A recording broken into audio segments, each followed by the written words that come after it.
السلام علیکم۔ کراچی میں ڈاکوؤں نے ڈکیتی مزاحمت پر فائرنگ کر دی، دکاندار جاں بحق۔ واقعے پر علاقے میں کوہرام مچ گیا، راہگیروں نے دوڑ لگا دی۔ کیا آپ حالات حاضرہ سے آگاہی حاصل کرنا چاہتے ہیں؟ خبر کے پیچھے چھپے اصل حقائق جاننا چاہتے ہیں تو ابھی سبسکرائب کیجئے جلمل پاکستان کو اور ساتھ ہی گھنٹی کے نشان پر کلک کر دیں۔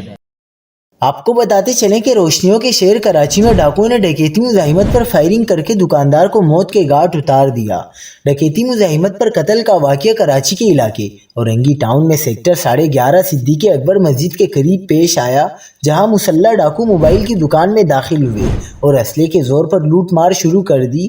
دکاندار کی جانب سے روکنے کی کوشش پر ملزموں نے فائرنگ کر دی۔ مقتول کی شناخت 35 سالہ یامین کے نام سے ہوئی ہے۔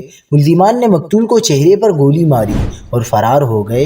پولیس کے مطابق مقتول یامین موبائل کی دکان کا مالک تھا، جسے گردن اور سینے پر گولیاں لگی۔ واقعے کے وقت مقتول کا نوعمر بھانجا بھی دکان میں موجود تھا، لیکن وہ محفوظ رہا۔